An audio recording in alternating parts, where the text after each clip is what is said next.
di zaman dulu kan ada Mars ABRI masuk desa ya. Kalau memang didengarkan secara singkat, ABRI masuk desa itu seperti biasa-biasa saja. Tapi coba kalau tidak disingkat, Angkatan Bersenjata Republik Indonesia masuk desa. Nah, ngapain orang bersenjata masuk desa? Ini kan sangat serem sekali ya.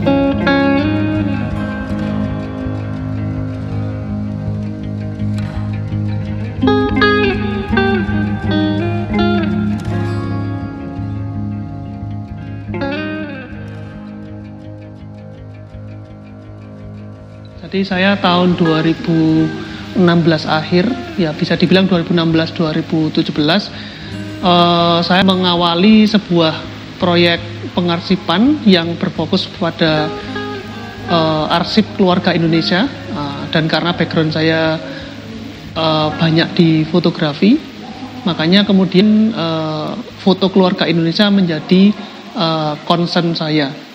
Nah,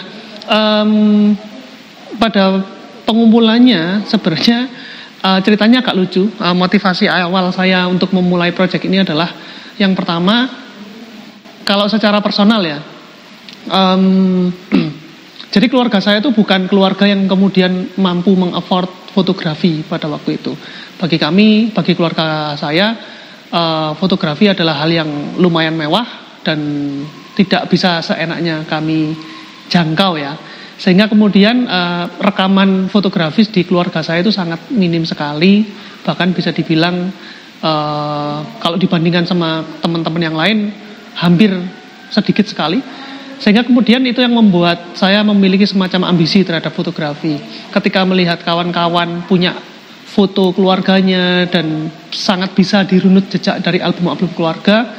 Kemudian saya ketika melihat foto-foto kawan-kawan, saya merasa bahwa oh, inilah lubang yang kemudian keluarga saya tidak ada. Nah, dari ambisi-ambisi semacam itu, dan kemudian memang saya dibesarkan dan saya bersekolah di tempat yang dekat dengan Loaan ya. Loaan itu sudah sangat familiar dalam hidup saya. Kemudian SMP, SMA saya dekat banget dengan tempat Loaan. Dan saya sering banget mampir ke Loaan. Dan ketika melihat foto-foto yang ada di Loaan tuh saya kayak, wah, saya kan nggak punya ya, kenapa tidak terus mengambilnya satu-satu. Jadi pada waktu itu saya iseng ngambil beberapa satu persatu. Sampai kemudian pada tahun 2016, waktu itu setelah menyelesaikan studi master, kemudian saya bingung mau bikin apa ya, selain kemudian bermain-main dengan fotografi. Terus kemudian saya mulai melirik koleksi-koleksi yang sudah lama saya kumpulkan. Kok ternyata banyak. Dan melihat jumlahnya yang cukup banyak tersebut, saya memulai untuk mendigitalisasikannya. Jadi saya scan, saya beli scanner juga di Loaan juga. Jadi kemudian saya scanning satu persatu, dan di awal pendigitalisasian materi-materi arsip tersebut, saya mempunyai sekitar ratusan file, belum bisa disebut ribuan, hampir 1000 tapi cuma ratusan. Dan kemudian saya, karena di Yogyakarta saya kemudian juga suka main ke Loaan, saya mengambil beberapa koleksi di Loaan. Banyak sekali. Dan koleksi saya waktu itu sudah hampir di angka 4.000-an, 3.000-an. Saya mendigitalisasikan semua materinya. Karena saya percaya bahwa untuk menyelamatkan arsip-arsip yang sifatnya fisik ini, ya kalau misalnya saya tidak bisa menyelamatkan secara fisik, paling nggak kontennya sudah saya amankan secara digital. Lalu pekerjaan-pekerjaan seperti itu yang saya tekuni terus setiap hari secara telaten selama berbulan-bulan. Nah, dari pendigitalisasian tersebut, saya melakukan semacam klasifikasi. Klasifikasi artinya berdasarkan konten atau tema. Nah, dari situ muncul kemudian, kok arsip foto keluarga Indonesia itu cenderung mempunyai pattern-pattern tertentu ya. Misalnya pendokumentasian traveling itu salah satunya menjadi hal yang masif. Atau mungkin yang agak aneh, pendokumentasian ziarah kubur. Nah, itu juga menjadi tema-tema yang kemudian sering terdokumentasikan. Atau pekerjaan, atau bagaimana perempuan direpresentasikan dalam foto keluarga.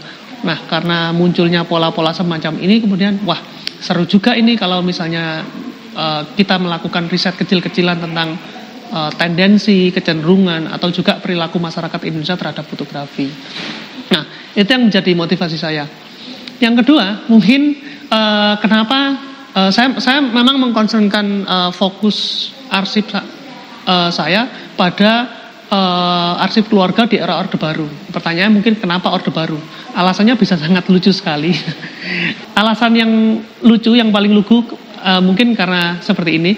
Jadi foto-foto di Loaan itu cenderung mahal jika dia memiliki sejarah atau histori yang kental. Atau misalnya foto-foto benda-benda antik, foto mobil antik atau foto Vespa itu mungkin akan lebih mahal. Atau foto yang terkait dengan peristiwa-peristiwa besar, ada foto Bung Karno, itu pasti mahal. Nah, kemudian saya karena ya lagi-lagi ya motivasinya sangat lucu, karena duitnya adanya cuma segitu, jadi saya kadang-kadang cuma mengambil foto yang bisa saya beli, tapi saya harus ngambilnya utuh. Jadi satu keluarga misalnya 1 dus atau 2 dus, itu saya ambil untuk kemudian mendapat konteksnya secara utuh. Nah, kebanyakan foto yang saya ambil karena saya memang dengan limitasi budget akuisisi arsip itu, dan kemudian itu menjuruskan saya pada foto-foto yang kebanyakan berwarna, walaupun ada yang hitam putihnya. Nah, setelah saya tinjau kembali, ternyata foto-foto tersebut banyak diproduksi di era 70, 80, dan 90. Nah, ada beberapa di 60, 50 lah. Dan karena metode akuisisi arsip tersebut, sehingga kemudian terjadi semacam spesifikasi sendiri. Oh ya, kebanyakan saya mengoleksi foto, arsip foto di era tersebut. Berarti bisa dibilang bahwa arsip foto yang saya kumpulkan sangat merepresentasikan rezim Orde Baru. Oh ya sudahlah, jadinya kita fokuskan saja proyek pengarsipan ini kepada arsip keluarga, terutama foto di era Orde Baru. Itu yang alasan lucunya, karena soal finansial ya, akuisisi arsip. Tetapi mungkin terus kemudian gagasan yang lebih serius sebenarnya adalah saya lahir dan kemudian tumbuh besar di penghujung era Orde Baru. Saya masih mengalami sedikit tahun-tahun terakhir di era Orde Baru. Hal yang paling saya ingat adalah bagaimana pertama saya sebagai anak SD, kemudian ketika pejabat lewat, kami diwajibkan keluar dari sekolah ke pinggir jalan untuk kemudian nunggu pejabat lewat misalnya. Dan ketika mobilnya lewat, kami harus hormat.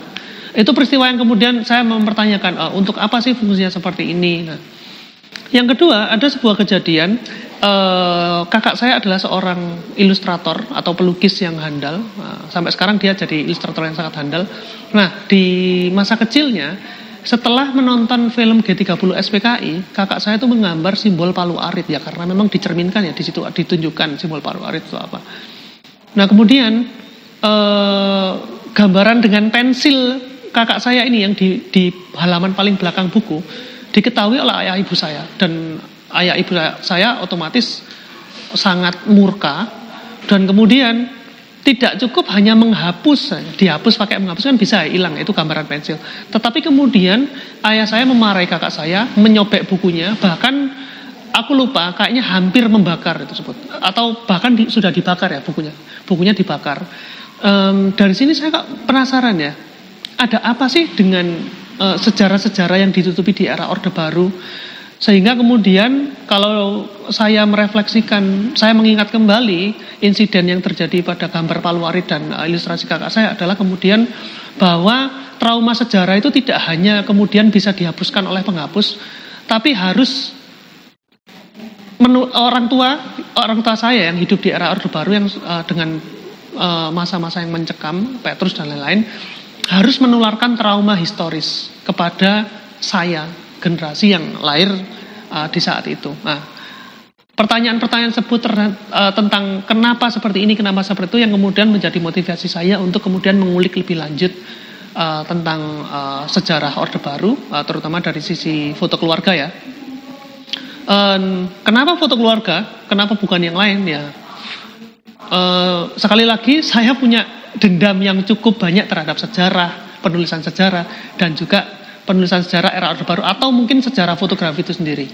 Penulisan sejarah di Indonesia boleh dibilang sampai sekarang mungkin ya saya tumbuh besar dengan versi sejarah di buku-buku pelajaran SD, SMP yang kemudian sangat obskurkan, sangat diburamkan, sangat dikaburkan oleh sensorship dari Orde Baru. Terus kemudian dalam peristiwa ini, dalam peristiwa itu sangat dikaburkan sekali.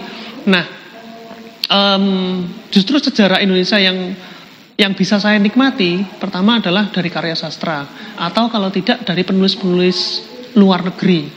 Nah, artinya sampai sekarang pun mungkin belum ada rekonsiliasi ya tentang penulisan sejarah di Indonesia.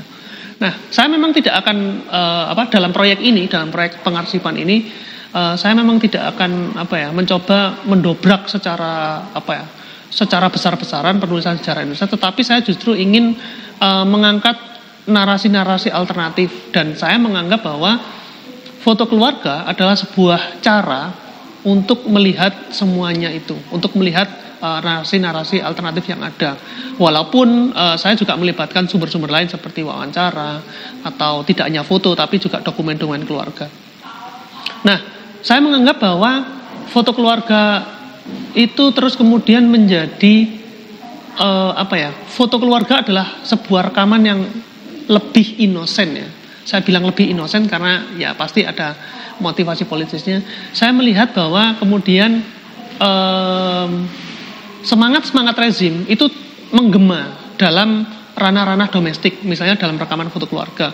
Bisa dilihat dari koreksi unhistoric bahwa kemudian semangat pembangunan atau ideologi rezim Orba itu tetap masuk dalam perekaman foto keluarga.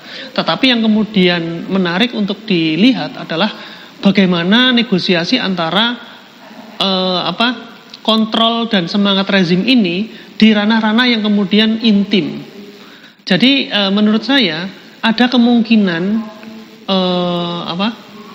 kaburnya batas-batas kontrol negara ketika dia sudah memasuki wilayah intim.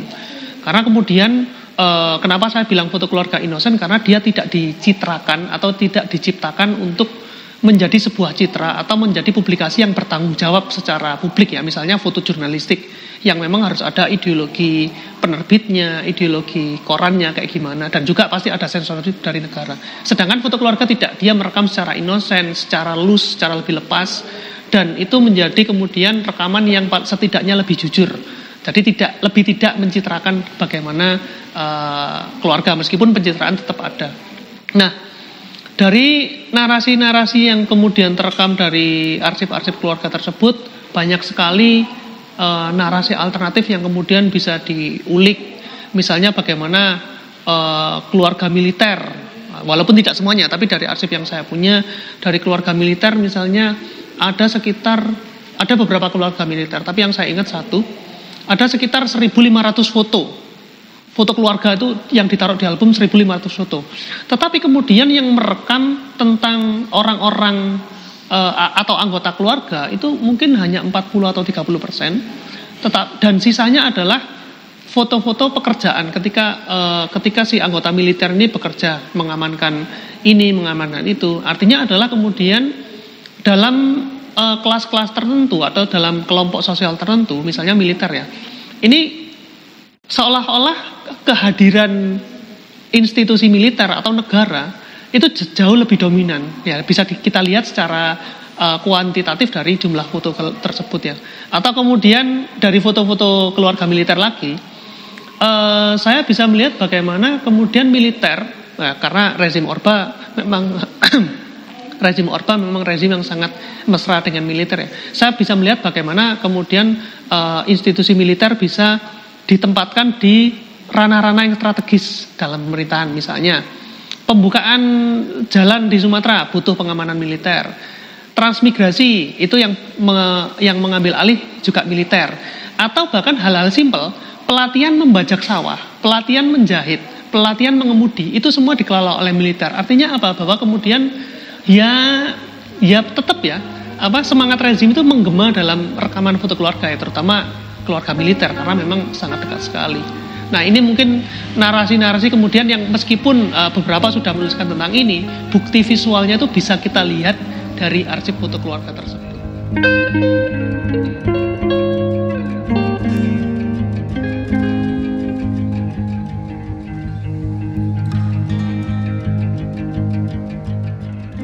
Kalau memang dari segi pendidikan formal, memang saya bisa dibilang sangat melenceng dari prakteknya. Dan memang ini sudah menjadi kegelisahan saya pertama kali menggeluti fotografi ya. Karena saya dari SMK dulu saya bersekolah di sekolah desain, yang artinya saya itu sekolah audiovisual atau multimedia lah. Kemudian kuliah saya memutuskan untuk mengambil sastra Inggris karena kuliah desain sudah diambil oleh kakak saya. Nggak mau sama, akhirnya ngambil sastra bahasa Inggris.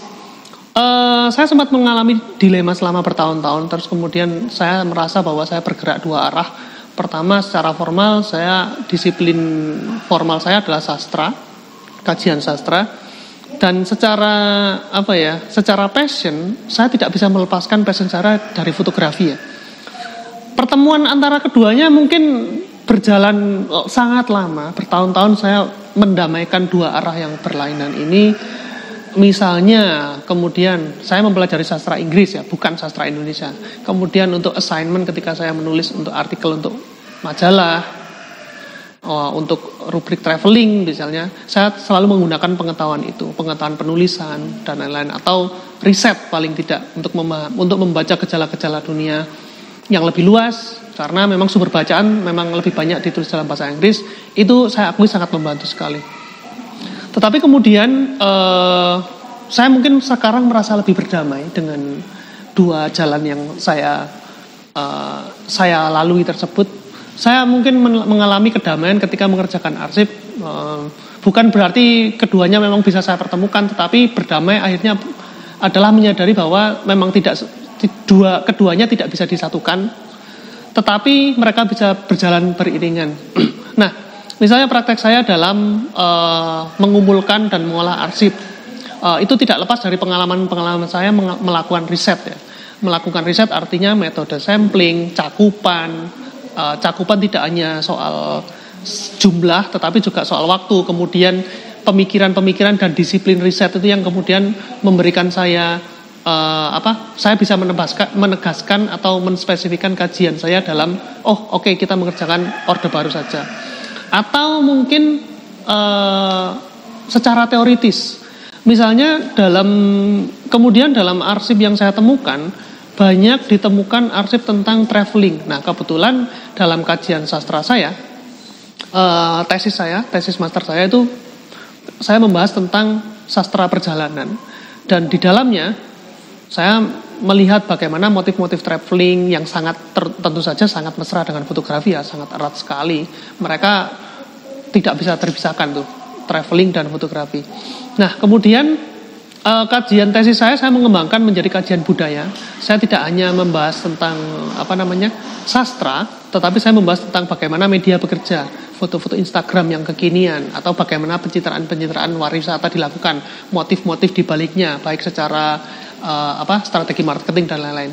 Saya menariknya lebih dalam ke dalam studi arsip, bagaimana kemudian jika sebelumnya saya hanya membahas fenomena-fenomena kontemporer, kemudian ketika saya bekerja dengan arsip, artinya saya menarik ke belakang.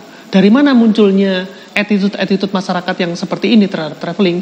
Itulah yang kemudian saya baca dari arsip-arsip tersebut. Sehingga pemahaman atau pembacaan tentang gejala-gejala traveling atau perjalanan atau representasi perjalanan pada saat ini, itu kemudian bisa saya jelaskan, saya perinci lebih lanjut dari arsip-arsip yang kemudian memberikan semacam genealogi bagaimana itu semua terjadi.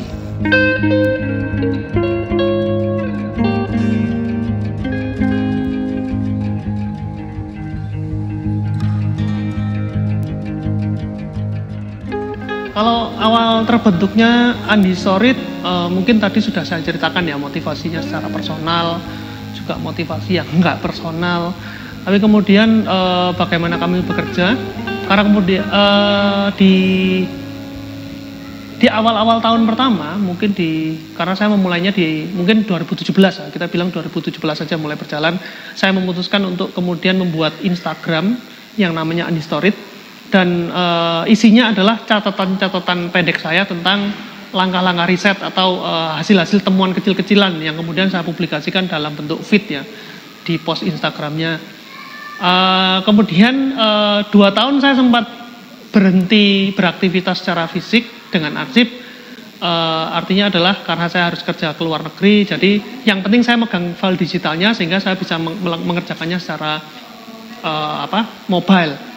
Nah, kemudian ketika saya pulang ke Indonesia pas pandemi, beruntungnya setahun kemudian tahun 2021 saya mendapatkan Prince Claus Suite Award untuk 2021 yang itu kemudian cukup membantu untuk funding dan mendanai kegiatan-kegiatan yang kami lakukan. Dan saya kemudian mengajak salah satu seniman muda bernama Reza Quds yang dia juga sangat antusias sekali bekerja dengan arsip foto.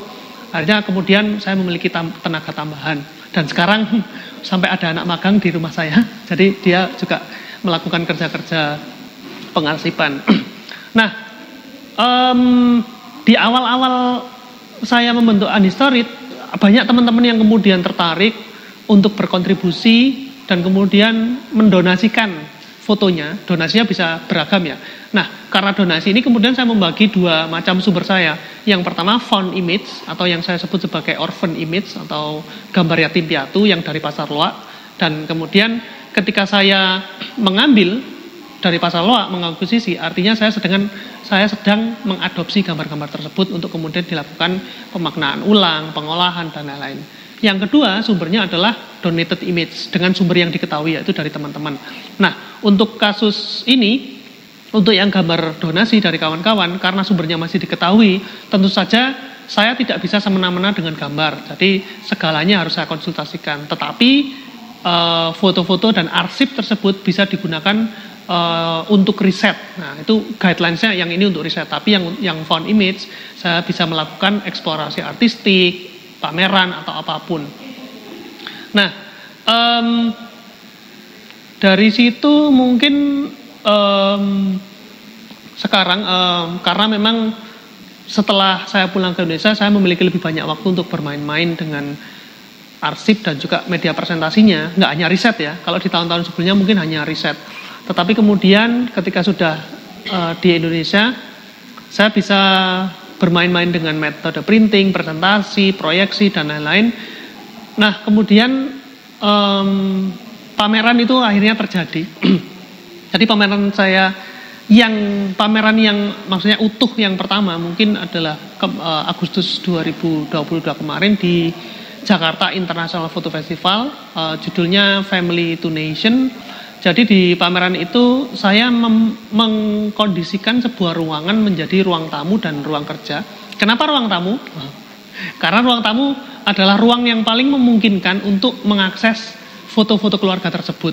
Nah, jadi misalnya kalau kita lihat ya di Indonesia dan pengalaman saya, banyak keluarga yang kemudian memajang foto-foto keluarganya di ruang tamu. Dan ketika ada tamu yang datang, nah itu mereka bisa melihat foto-foto keluarga tersebut. Itu kenapa saya memilih untuk mensimulasikan ruang tamu dalam pameran. Jadi masuk ke pameran saya seperti masuk ke dalam rumah, melihat foto-foto keluarga, meskipun foto-fotonya juga saya set. Yang saya kritisi, tema pameran saya adalah untuk mengkritisi ideologi pembangunanisme dalam Orde Baru. Jadi saya menampilkan salah satu binder di meja ruang kerja. Nah, di binder itu tidak hanya foto, tetapi ada juga dokumen-dokumen yang kemudian menunjukkan bagaimana integrasi terhadap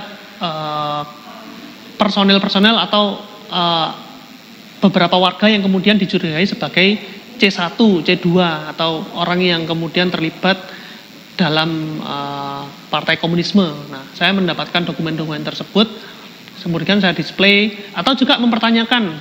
Di zaman dulu kan ada Mars ABRI masuk desa ya. Kalau memang didengarkan secara singkat, ABRI masuk desa itu seperti biasa-biasa saja. Tapi coba kalau tidak disingkat, Angkatan Bersenjata Republik Indonesia masuk desa. Nah, ngapain orang bersenjata masuk desa? Ini kan sangat serem sekali ya. Itu saya sadari ketika menerjemahkan ke bahasa Inggris, karena memang pamerannya internasional. The Armed Forces Entering the Village. Itu kayak mau menyekap atau apa. Dan itu menyeramkan sekali sebenarnya. Lirik-liriknya sangat menyeramkan sekali. Nah, saya menggunakan lagu ABRI Masuk Desa yang dinyanyikan oleh Endang S. Taurina pada waktu itu. Ya kayak Raisanya zaman sekarang gitu lah. Dan menggantikan visualnya dengan foto-foto keluarga yang mengilustrasikan bagaimana, ya kalau di foto keluarga kan karena dia inosen ya, siapa sih yang bekerja sebenarnya? Rakyat ya pasti ya, kelihatan fotonya itu sebenarnya sangat kolonial banget ya, yang pengawasnya tuh berdiri ya kayak foto-foto kolonial, pengawasnya berdiri, rakyat bekerja. Terus ada lirik yang mengatakan kalau bertemu ABRI itu ya, jangan ragu-ragu, pantang mundur terus maju. Orang zaman dulu kalau ketemu tentara berseragam itu nggak mungkin nggak ragu ya, pasti takut diem. Nah itu terlihat dalam foto-fotonya. Nah kemudian bagaimana kemudian militer sangat berperan besar dalam pembangunan, berperan besar maksudnya sangat terlibat ya. Nah itu saya membaca foto-foto keluarga dan saya tampilkan sedemikian rupa sehingga kemudian kita bisa berpikir kembali, kita bisa memaknai ulang. Apakah benar pembangunan atau rezim Orba yang dianggap sebagai rezim pembangunan itu sedang baik-baik saja? Apakah Indonesia sedang baik-baik saja pada waktu itu? Itu adalah pengalaman yang saya tawarkan di pameran Family to Nation itu. Setelah pameran itu sempat FKY juga saya menggunakan materi arsip untuk menceritakan perkembangan teknologi dari 3 lini masa, era kolonial, era Orde Baru, dan sampai sekarang. Itu hasil dari residensi saya di Tanijiwo, di Dieng Wonosobo. Dan mungkin yang pameran yang baru saja terjadi yang di Padepokan Seni Bagong Kusudiarja ini bertajuk Anatomi Jejak. Saya ingin mengembalikan semuanya pada jejak, pada arsip sebagai sumber pengetahuan. Di pameran ini saya menampilkan varian-varian arsip dan petanya. Lalu bagaimana kita membaca Padepokan tidak hanya dari depan. Kalau dari depan kan kita tahu ya, Padepokan Seni Bagong Kusudiarja. Yang terpampang secara jelas adalah nama Pak Bagong. Tetapi dalam pameran ini saya ingin menunjukkan siapa-siapa sih yang ada di dalam padepokannya. Nah, ini adalah orang-orang yang kemudian bekerja di balik itu. Sebagai organisme yang saling bersimbiosis, saling bernegosiasi, saling beradaptasi untuk dalam proses tumbuh kembang padepokan. Selain itu ada juga di lantai yang kedua bagaimana kemudian arsip yang ditujukan untuk merekam sebuah institusi ya, itu bisa menunjukkan semangat zaman era tertentu. Ini lagi-lagi Orba lagi ya, karena memang saya punya ambisi terhadap Orba. Nah bagaimana kemudian rekaman-rekaman yang diciptakan, yang dikumpulkan oleh Pak Bagong, itu saya membaca semangat zaman di sana. Nah bisa kita lihat misalnya dari foto karnaval, bagaimana siapa penjajah, Belanda dan Jepang. Lalu ada mitos-mitos. Nah, saya mencoba mempertanyakan mitos-mitos nasionalisme. Dari SD saya selalu mendengar pahlawan Indonesia atau pejuang Indonesia melawan penjajah menggunakan bambu runcing. Sangat oversimplified, sangat terlalu disederhanakan, seolah-olah mistis banget itu, heroik banget. Padahal yang enggak, strategi perang pasti, penggunaan senjata pastilah. Nah, membongkar misi-misi tersebut. Lalu juga saya menampilkan mitos nasionalisme yang gegap gempita, lalu program-program pemerintah seperti KB dan lain-lain dijuxtaposisikan dengan salah satu peristiwa sejarah yang tabu untuk didiskusikan, yaitu ya sebagaimana kita tahu ya titik lahirnya Orba dari peristiwa 65 dan Super Semar misalnya. Nah, saya mengilustrasikan ruangan di pameran PSBK yang di lantai 2 seperti itu.